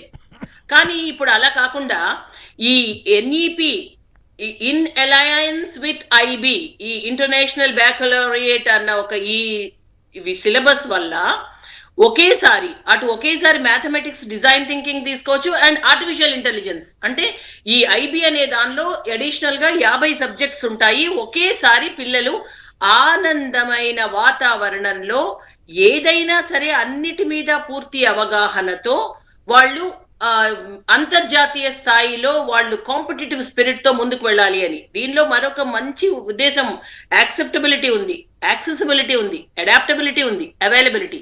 ఇన్ని రకాల ఒక కోణాలలో ఈ నేషనల్ ఎడ్యుకేషన్ పాలసీ అన్నది మోదీ గారు అందుకనే పిల్లల పైన ఈ రోజు కూడా పరీక్షపై చర్చ పెడుతూ ఉంటారు. ఎందుకు? ఏదో పాలిటిక్స్, ఏదో నాయకులు ఎంతో దూరంగా ఉన్నారు, మనకి దగ్గరగా లేరు అని పిల్లలు భావించకూడదు. పిల్లలతో మాట్లాడడం వల్ల they are not the voters, కానీ పిల్లలతో సంభాషించడం వల్ల, గ్రామీణ ప్రజలతో మన్ కీ బాత్ ఈ విధంగా కొన్ని కోట్లతో సంభాషించడం వల్ల ఆ పెద్దలు కాదు అంటే అందరూ మాతో సంభాషిస్తున్నారు, మాకు ప్రతి విషయం మాతో చర్చిస్తున్నారు అన్న ఒక మంచి భావన ఏర్పడి ఒక సుహృద్భావ వాతావరణంలో పిల్లలు ఎదగాలి, అలాగే ప్రజలు కూడా మమేకమై ఈ దేశాభివృద్ధికి తదనుగుణంగా ముందుకు వెళ్ళాలి అన్న ఒక బిగ్ థింకింగ్ అండి. ఇట్స్ థింక్ బిగ్ అంటారు కదా, అటువంటి ఒక పాలసీ నేషనల్ ఎడ్యుకేషన్ పాలసీలో. ఏదైనా సరేనండి, రాష్ట్రంలో ఇక్కడ సబ్జెక్ట్ తో పాటు మన విలువలు కూడా నిలబడాలి అన్నది మోదీ గారి ఆలోచన. అంటే మన దేశం అంటే ఉన్న సరే, హిస్టరీ తెలవాలి, మోడీ మన గారి దేశంలో ఆలోచన ఉన్న గురించి బాగానే values, చెప్పారు. విలువలు, ఇవన్నిటితో పాటు ఇంటర్నేషనల్ గా మనము పోటీ పడాలి. మీరు మోడీ గారి ఆలోచన గురించి బాగా చెప్పారు, ఈ ఇంటర్నేషనల్ బ్యాకలారిటీ ఈ విధానం గురించి బాగా చెప్పారు. కానీ మీరు ఒక్క విషయాన్ని కొంచెం ఇబ్బంది పడుతున్నట్టున్నారు. జగన్ గారి ప్రభుత్వానికి క్రెడిట్ ఇవ్వడానికి కాస్త ఇబ్బంది పడుతున్నట్టున్నారు. మేము మోడీ గారికి సర్టిఫికేట్ ఇవ్వడానికి తప్పు పట్టట్లా. కానీ మరి అదే టైంలో జగన్ గారి ప్రభుత్వం తీసుకొచ్చిన దాన్ని మీరు స్వాగతించి సరిగా రాయని వార్త పేపర్లో వాళ్ళకి బుద్ధి చెప్పాలి కదా. మీలాంటి విజ్ఞులు మీరు ఇంత చక్కగా దాంట్లో ఉండే విశేషాలను కూడా మిమ్మల్ని అభినందించాలి. జగన్ గారు తీసుకొచ్చినటువంటి ఆ కొత్త సిలబస్లో ఉండే గొప్ప విశేషాలను మీరు వివరించినందుకు మిమ్మల్ని అభినందించాలి. కానీ అదే టైంలో ఇక్కడ జరుగుతున్న పరిణామం ఈ రకంగా ఆయన చేస్తున్న దాన్ని మీరు అభినందించి ఆ తర్వాత దాన్ని చెడగొట్టడానికి ఈనాడు, ఆంధ్రజ్యోతి ఇటువంటివి విషపురాతలు రాస్తుంటే మీలాంటి వాళ్ళు ఖండించాలి కదా, మీలాంటి విద్యార్థికులు. ఒకటండి, మనము పొగడ్తలకో ఏదో ఇంకొకళ్ళని దుర్భాషలు ఆడడానికో మనం విషయంగా చెప్పడమే. That is the purpose of the debate. నేను దుర్భాషలాడమని చెప్పలేదు మేడం. నేను దుర్భాషలాడమని మీరు పొరపాటు పడుతున్నారు. నేను దుర్భాషలాడమని చెప్పలేదు. నేను మిమ్మల్ని ఇలాంటి విషపురాతల్ని ఖండించాలా వద్దా? వాళ్ళు రోజు ఏడుస్తారండి. ఒకరోజు ఏడుస్తే పర్వాలేదు, కానీ రోజు ఏడుస్తారేంటండి వాళ్ళిద్దరూ? మీరు అది గమనించట్లేదా? ధర్మంగా మాట్లాడండి, అది నేనేది. నేను ఫస్ట్ లైన్ మీరు ఒకసారి కనుక రీప్లే చేసుకుంటే శ్రీనివాస్ గారు, ఒకటే అన్న, అభివృద్ధి కోసం ఏదైనా ఒక మంచి పాలసీ ఇంప్లిమెంట్ చేయడమే రాష్ట్రంలో కావాలి, దేశంలో ఉన్న. దాన్ని ఎవరు కూడా విశ్లేషణలో తప్పు ఎందుకు పడతాము? నేను ఎందుకు అంటానంటే ఈ రోజు కొత్తగా అమలు చేయొచ్చు, అమలు చేయడంలో కొంత ఆలస్యం అవ్వచ్చు, కానీ ఇదే ఇంటర్నేషనల్ బ్యాక్లారియట్ అనే ఈ ఐబీ సిలబస్ ఇది ఎన్ఈపిలో భాగంగా 2020లోనే మనకి కేంద్రంలో అమలు అవుతోంది. ఒక్కొక్క సంవత్సరంగా మంచి పరిణామమే. ఈ రాష్ట్రంలో ఐబీ సిలబస్ తో అనుసంధానించి ఇక్కడ రావడం మంచిదే. ఆల్రెడీ మనకి ఎస్ఎస్సీలు ఉంది, సిబిఎస్ఈ ఉంది, ఐసిఎస్ఈ ఉంది. కానీ ప్రజల దగ్గరికి ఏ విధంగా ఇది ఇంప్లిమెంటేషన్ ల్యాప్సెస్ లేకుండా వెళ్తుంది అన్న విషయాలు మనం డిస్కస్ చేసుకుంటున్నాము. ఇదేమంత తప్పు పట్టాల్సిన పనేముందండి? నేషనల్ ఎడ్యుకేషనల్ పాలసీలో భాగంగా ఐబీ సిలబస్ ని కూడా రాష్ట్రంలో స్వాగతిస్తున్నప్పుడు అది అనడం మాటలతో ఆగిపోకుండా కొంత పిల్లలకి అనుకూలంగా ప్రతి దానిలోనూ ఇప్పుడు ఇన్ని స్కూల్స్ ఉన్నాయి. ఎయిడెడ్ స్కూల్స్, ఈ గవర్నమెంట్ స్కూల్స్ లో కొంచెం మనం ఎన్హాన్స్మెంట్ చేస్తారు అని చెప్పి ఇప్పుడు ఇదే గవర్నమెంట్ తీసుకొస్తోంది. కానీ కొంత ఇంప్లిమెంటేషన్ ల్యాప్సెస్ వచ్చాయి లేదా మనం దాని గురించి కూడా డిస్కస్ చేసుకునే భాగంలో ఒక పక్కన 15,000 పైచిలకు గవర్నమెంట్ స్కూల్స్ ని, ఎయిడెడ్ స్కూల్స్ ని అప్డేట్ చేయాలి, అప్గ్రేడ్ చేయాలి అన్న ఒక ఉద్దేశంలో కొందరు ఇబ్బంది పడుతున్న దానికి వాటికి ఏం ప్రత్యామ్నాయం తీసుకొస్తోంది రాష్ట్ర ప్రభుత్వం అన్నది ఇప్పుడున్న ఈ రాష్ట్రంలో ఉన్న ప్రభుత్వం కూడా చెప్పాలి. గవర్నమెంట్ స్కూల్స్ ని అప్గ్రేడ్ చేయొచ్చు, కానీ ఒక పక్కన అప్గ్రేడ్ చేశాక కదా, IB is not a normal syllabus అండి. ఒక పక్కన స్కూల్స్ విషయంలో, స్కూల్స్ విధానంలో రాష్ట్రంలో కొన్ని ఇబ్బందులు ఎదుర్కొంటున్న సమయంలో ఎక్కడో ఉన్న Switzerland and Geneva process of IB syllabus తీసుకొస్తా అన్నది ఓకే, కానీ దీనికి దానికి ఏ విధంగా మ్యాచ్ అవుతోంది? అసలు విమర్శ నాకు అర్థమైంది సుహాసిని గారు, నాకు అర్థమైంది మీ ఇబ్బంది, నాకు అర్థమైంది. మొత్తం అభినందిస్తే వచ్చే ఇబ్బందిని దృష్టిలో ఉంచుకుని మీరు కాస్త కొంచెం మళ్ళీ ఏదో ఎయిడెడ్ స్కూల్స్ అని ఆ సంబంధం లేని సబ్జెక్ట్ చెబుతున్నారు. I can understand. But overall గా మీకు సబ్జెక్ట్ మీద అవగాహన ఉంది, అంతవరకు వాస్తవం. మీకు సబ్జెక్ట్ మీద కాదు మేడం, మీకు సబ్జెక్ట్ మీద అవగాహన ఉంది, అంతవరకు వాస్తవం. కానీ పూర్తిగా మీరు అభినందించలేరు కాబట్టి కాస్త జాగ్రత్తగా మాట్లాడుతున్నారు. కృష్ణరాజు గారు, వారికి సమాధానం చెప్పండి మీరు. సార్, ఇప్పుడు ఈ ఇంటర్నేషనల్ బకలారైట్ సిలబస్ అనేది కేంద్ర ప్రభుత్వం ఎన్ని స్కూళ్లలో ప్రవేశపెట్టింది? అవును, 0 అనే కొన్ని. దానికి ఒక్క విషయం కృష్ణరాజు గారు, ఇది ప్రత్యేకంగా ఐబీ సిలబస్ గా పెట్టండి. నేషనల్ ఎడ్యుకేషన్ పాలసీలో భాగంగా IB syllabus is included in this policy. అంటే ఉన్నది వాళ్ళ ఎస్ఎస్సి తీసేస్తున్నాం, సిబిఎస్ఈ తీసేస్తున్నాం, ఐసిఎస్ఈ తీసేస్తున్నాం, అది ప్రత్యేకంగా మేము ఇంప్లిమెంట్ చేస్తున్నాం అన్నది సిలబస్ కాదు. చాలా పెద్ద ప్రక్రియ ఉంది. సుహాసిని గారు ఒక్క నిమిషం మీరు అయితే ఆయన మాట్లాడిన తర్వాత మళ్ళీ మాట్లాడుదురు. కానీ కృష్ణరాజు గారు చెప్పండి. ఇంటర్నేషనల్ బకలారియట్ సిలబస్ ని భారతదేశంలో కేంద్ర ప్రభుత్వం ఒక్క స్కూలులో కూడా ప్రవేశపెట్టలేదు. ఆ ఘనత అనేది మళ్ళీ మాట్లాడుతురు కానీ ఒక్క నిమిషం రాదండి. సుహాసిని గారు మళ్ళీ మాట్లాడుతురు కానీ ఎడ్యుకేషన్ పాలసీలో భాగంగా ఓకే ఓకే ఏదో రకంగా ఆ క్రెడిట్ మీరు కూడా తీసుకోవాలని తాపత్రయపడుతున్నారు, తప్పేం కాదు. On par with national education policy. మరి బీజేపీ రాష్ట్రాల్లో ఎందుకు ఇంప్లిమెంట్ చేయలేదు మేడం? ఇప్పుడు కృష్ణరాజు గారు అడుగుతున్నారు, సెంట్రల్ గవర్నమెంట్లో ఒక్క స్కూల్లో ఇంప్లిమెంట్ చేయలేదు, బీజేపీ రాష్ట్రాల్లో ఒక్క చోట లేదు. ఇక్కడ తీసుకొచ్చిన ఆయన్ని మెచ్చుకుంటే బాగుంటుంది కదా అనేది పాయింట్. అది కృష్ణరాజు గారు మీరు మాట్లాడిన తర్వాత ఆవిడ సమాధానం చెప్తారు.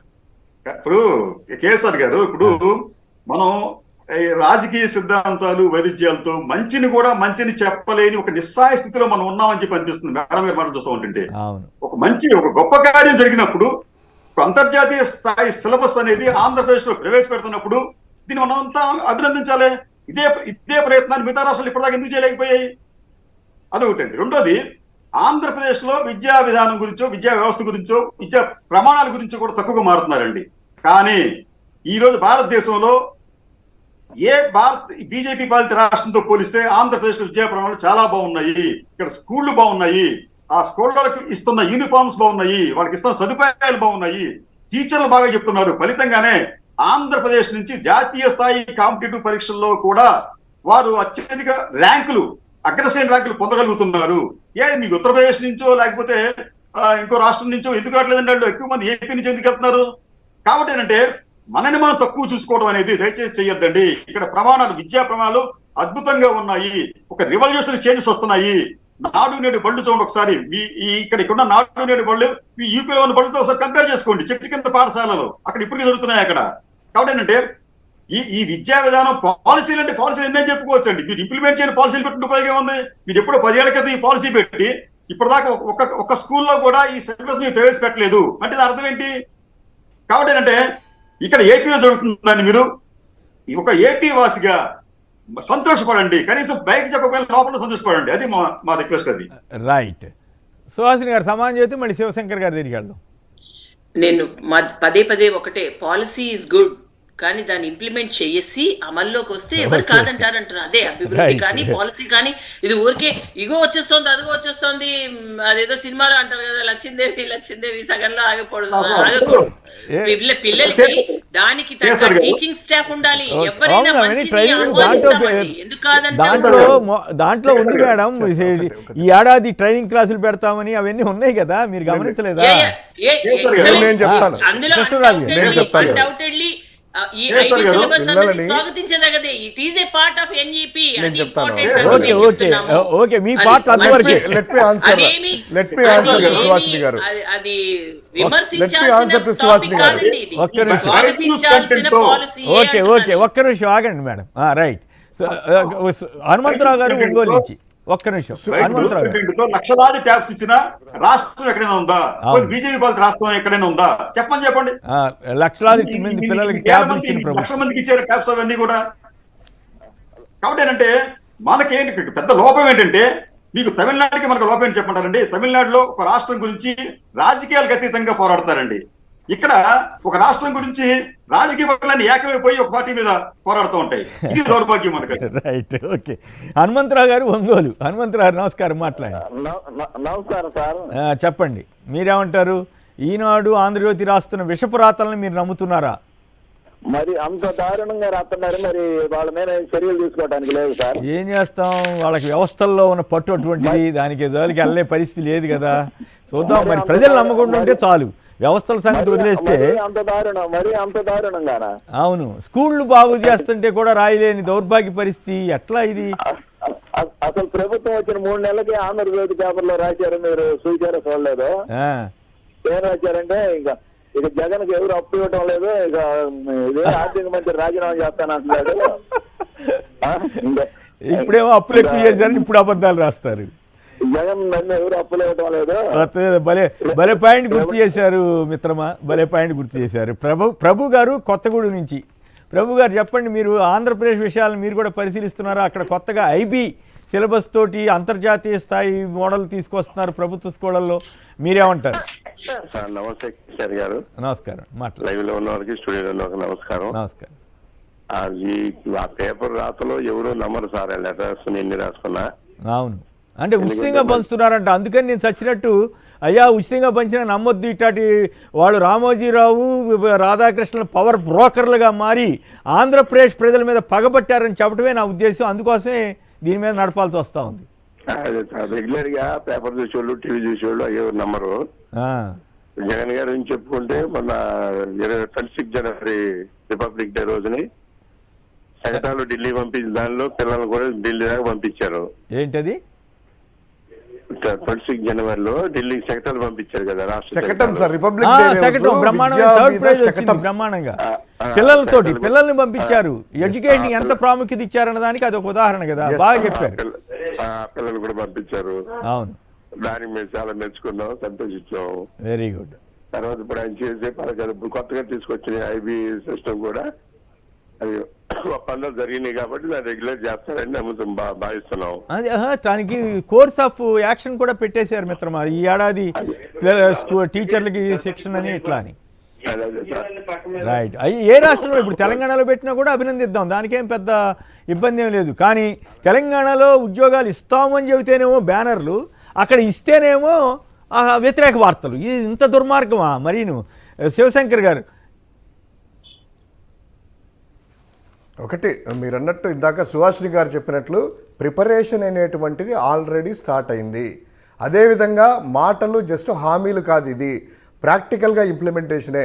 మేనిఫెస్టోలో కూడా పెట్టలేదు. ఈ యొక్క నాడు నేడు ద్వారా స్కూళ్ళను బాగు చేయడమే కాకుండా పిల్లలకి ఐఎఫ్పి ఇంటరాక్టివ్ ఫ్లాట్ ప్యానల్స్ ద్వారా డిజిటలైజేషన్ ఎడ్యుకేషన్ ప్రతి స్కూల్లో కూడా టీవీలో ఐఎఫ్పి ప్యానల్స్ పెట్టడం. అంతేకాకుండా బైజూస్ లాంటిది 35,000 to 36,000 రూపీస్ అవుతుంది. బైజూస్ కంటెంట్ ఇచ్చి ట్యాబ్ ద్వారా 8వ తరగతి నుంచి పిల్లలకి ట్యాబ్ ద్వారా వాళ్ళకి ఎడ్యుకేషన్ అనేటువంటిది ఆల్రెడీ గత ఆర్థిక విద్యా సంవత్సరం నుంచి మొదలైంది. శివశంకర్ గారు, కృష్ణరాజు గారు చెప్పారు. ఇప్పుడు దీనికి ఈ ప్రైవేట్ స్కూళ్ళలో 4-5 లక్షలు ఖర్చు అవుతుందని చెప్తున్నారు కదా ఆయన. 4 లక్షలు ఫీజు పడుతుందని, ఏది ఐబీకి కొత్తగా. అది అటువంటిది ఉచితంగా జగన్ గారు ఇస్తుంటే ఆయన ఒక మాట చెబుతాడు, అది బాగా నచ్చుతుంది నాకు. విద్యే పేద పిల్లలకి పేద ప్రజలకి సంపద అని చెప్తారు. బహుశా గతంలో ఏ ముఖ్యమంత్రి కూడా ఇంత కాన్సన్ట్రేట్ చేసిన ముఖ్యమంత్రిని అయితే నేను చూడలేదు ఈ 46 ఏళ్ల అనుభవంలో. శివశంకర్ గారు, మీరు అనేది కరెక్ట్ సార్. ఆక్రిడ్జ్ లాంటి స్కూల్స్లో ఈ యొక్క ఐబీ సిలబస్ అనేటువంటి ఇంట్రడ్యూస్ చేసేసి దానికి పర్ ఇయర్కి 4 lakhs rupees, 4 lakhs to 5 lakhs జిఎస్టీతో కలుపుకొని అవుతుంది. ఇది ఐబీ సిలబస్ అనేటువంటిది ఆ యొక్క స్కూల్స్లో. కానీ ఇక్కడ ప్రభుత్వ స్కూల్స్లో కూడాను ఫ్రీ ఆఫ్ కాస్ట్తో వాళ్ళకు కూడా ఏదో లాభాపేక్ష కాదు, ఏదో చంద్రబాబు తీసుకొని వస్తే సింగపూర్ ఈశ్వరుని తీసుకొని వచ్చేసి వాళ్ళకు ఒప్పందాలు ఉంటాయి వెనకాల. అలాంటి ఒప్పందాలు లేకుండా నిన్న కూడా మీడియా ప్రముఖంగా అగ్రిమెంట్లో కూడాను ఆ ఒప్పందంలో కూడాను క్లియర్గా లాభాపేక్ష లేకుండా ఫ్రీ ఆఫ్ కాస్ట్ యొక్క విద్యార్థులకు ఇవ్వడమే మా యొక్క ఆనందంగా భావిస్తున్నాము, వాళ్ళు ముందుకు రావడం అనేటువంటిది క్లియర్గా స్టేట్మెంట్ ఇచ్చేసి అగ్రిమెంట్లో కూడా పెట్టడం జరిగింది. ఇక రెండవది మీరు అన్నట్టు జగన్మోహన్ రెడ్డి గారు కదా సార్, ప్రతి ఒక్కరూ చూస్తా ఉన్నాం ఆయన చెప్పినట్లు పిల్లలకి మనం ఏమి ఇచ్చామనేటువంటిది ఏంటి అంటే కనుక ఒక విద్య అనేటువంటిది ఒక ఆస్తి. ఆ విద్యతోనే వాళ్ళ కుటుంబాలు అన్నీ కూడా బాగుపడతాయనేటువంటిది వైఎస్ఆర్ గారు ఇచ్చినటువంటి ఫీజు రియంబర్స్మెంట్ ద్వారా పిల్లలు చదివి ఇంజనీర్లు అయ్యి డాక్టర్లు అయ్యి వాళ్ళ కుటుంబాలు పల్లెల్లో ఏ విధంగా రూపాంతరాలు చేంజ్ అయినటువంటి ఇంకొక మాట మీద కూడా మీరు చెప్పాలి. ఇక రెండవది ఒక్క నిమిషం మీకు అభ్యర్థుల కొరతని ఓ పత్రిక, రివర్స్ అని ఇంకో పత్రిక రాసి దాని మీద కూడా పడి ఏడిశారు, దాని మీద కూడా మీరు మాట్లాడాలి. ఒక్క నిమిషం. సాల్మన్ గారు గుడివాడ నుంచి. సాల్మన్ గారు చెప్పండి, ఏమిటి వీళ్ళు రామోజీరావు గారు రాధాకృష్ణ గారు వీళ్ళు పగబట్టి ఆంధ్రప్రదేశ్ మీద ఎందుకు ఇట్లా పడి ఇచ్చేస్తున్నారు? సాల్మన్ గారు. సార్ నమస్తే సార్. నమస్తే, మాట్లాడండి. చిన్న విషయం సార్, బాహుబలి సినిమాలో ఒక చిన్న విషయం చెప్తాను మీకు. ఆవిడ రమ్యకృష్ణ గారు ఆ రాజ్యాన్ని నుంచి అతన్ని బయటికి పంపిస్తుంది కొడుకుని. పంపించిన తర్వాత ఈయన వేరే సపరేట్ గా అక్కడున్న పేద ప్రజలందరినీ చెప్పి నానా రకాలుగా స్వయం ఉపాధి పనులు అవి నేర్పిస్తా ఉంటాడు. వీడు పైనుంచి చూసి రాజు ఎక్కడైనా రాజు ఎలా అనుకుంటారు వాళ్ళు. ఓకే, అంటే మీరు ఈ ఆంధ్రజ్యోతి ఈనాడు ఈయన చేసే ప్రతి పనిని వాళ్ళు ఏ విధంగా అయితే అడ్డగోలుగా రాస్తున్నారో అది క్షమించడానికి నేరమేనండి. అది ఇప్పుడు ప్రజలకు ఇప్పుడు తప్పులు ఏమైనా ఉంటే రాయండి, అభ్యంతరమే లేదు. ప్రతిదాన్ని తప్పు పట్టి రాయటం అనేది దుర్మార్గం, జర్నలిజంలో ఎక్కడా ఉండదు. అవునా కదా కృష్ణరాజు గారు? సార్ చిన్న విషయం చెప్పండి. మొన్న తిరువురు సభలో సార్ ఒక పాప ఇంటర్మీడియట్ పాప జగన్ గారి సమక్షంలో ఇంగ్లీషు అనర్గళంగా మాట్లాడింది, బ్రహ్మాండంగా. అవును, అలాంటి పేద ప్రజలను తీసుకొచ్చే ప్రభుత్వం సార్ ఇది. కరెక్ట్, బాగా చెప్పారు. అలాంటి చూడలేక రైట్. వర్మ గారు విశాఖపట్నం. వర్మ గారు చెప్పండి, ఈ అంతర్జాతీయ సిలబస్ తీసుకొస్తుంటే కూడా వీళ్ళకి బాధపడుతున్నారు. ఎట్లా దీన్ని ఎట్లా తట్టుకోవాలి ఆంధ్రప్రదేశ్ ప్రజలు ఈ పవర్ బ్రోకర్లను? సార్ నమస్కారం అండి. అక్కడ ఉన్న పెద్దలందరికీ నమస్కారం. పాలకుడు చదువుకునేవాడు అవుతే ప్రజలందరూ చదువుకునే వాళ్ళు అవుతారు సార్, విద్యార్థులు. బ్రహ్మాండంగా చెప్పారు సార్. అంచేత పాలకుడు చదువుకునేవాడు అవుతే విద్యార్థులు కూడా చదువుకునేవాడు అవుతాడు. అందుకే జగన్మోహన్ రెడ్డి గారు పిల్లలందరికీ నా విద్యార్థులు నా పిల్లలు అన్నది కాబట్టి అలాంటి స్పోర్ట్స్ పెడుతున్నారండి. భలే కామెంట్ చేశారు వర్మ గారు, బాగా అభినందించాలి మిమ్మల్ని. అయితే చదువుకున్న వాళ్ళు, అవగాహన పెంచుకున్న వాళ్ళు, విద్యార్థికులైతేనే పిల్లల విద్య గురించి కూడా ఆలోచిస్తారని చెప్పిన తీరు చాలా బాగుంది. రైట్. శివశంకర్ గారు చెప్పండి, మీకు అభ్యర్థులు కొరతంట ఈ వాళ్ళు ఎవరో రాశారు, మళ్ళీ నిజంగా ఆ పరిస్థితి ఉందా? సార్, ఎవరు అభ్యర్థుల కొరత, ఎవరు పోటీ చేయలేనటువంటి తత్వము, ఎవరు పోటీకి జరుగుతున్నారు, ఎవరు పొత్తులు కావాలనుకుంటున్నారు? ఎస్, ఒకటి చెప్తున్నాం. వైఎస్ఆర్ కాంగ్రెస్ పార్టీలో టికెట్ కోసము 1:1000 రేషియోలో ఉన్నారు. ఇక్కడ మేము టికెట్లు ఇవ్వలేని వాళ్ళు కూడాను, టికెట్లు మార్చిన వాళ్ళు కూడాను అక్కడ కొన్ని సామాజిక సమతుల్యతతో, అదేవిధంగా జగన్మోహన్ రెడ్డి గారు మొదటి నుంచి కూడాను గడప గడపకు తిరగండి, ప్రజలతో మమేకం కాండి, మీ గ్రాఫుల ప్రకారం ఇస్తామనేటువంటి ఉద్దేశంతో, ప్రజల మెప్పు పొందిన వాళ్లకు మాత్రమే నేను ఇస్తాననేటువంటి ఉద్దేశంతో అక్కడ వాళ్ళకి ఒకరికి ఇద్దరికి టికెట్లు నిరాకరించాం. కానీ ఎవరు కూడా పోటీ చేయడం కానీ దొరకపోవడం అనేటువంటిది వాళ్ళ యొక్క భయానికి, వాళ్ళ యొక్క ఇన్సెక్యూరిటీ ఫీలింగ్ ఒక్కసారి అర్థం చేసుకోవచ్చు.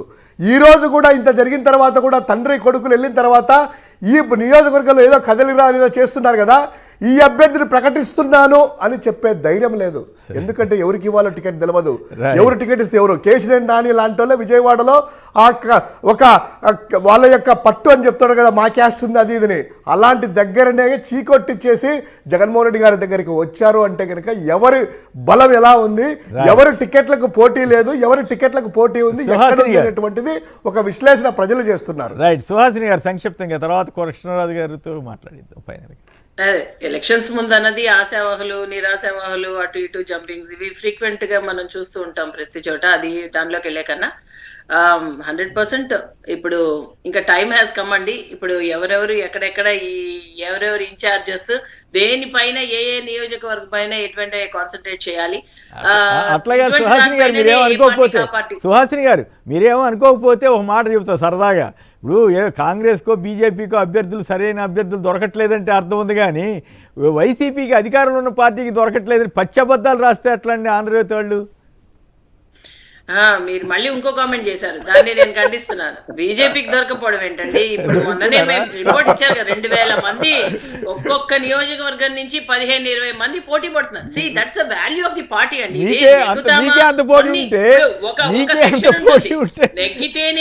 నెగ్గుతామా నెగ్గమా, నెగ్గితే పార్టీలోకి వెళ్ళాలి, నెగ్గే పార్టీలో కంటెస్ట్ చేయాలి అన్న ఒక కోణం, ఆ యాంగిల్, ఆ పర్సెంటేజ్ ఆఫ్ పీపుల్ వేరే ఉంటారు.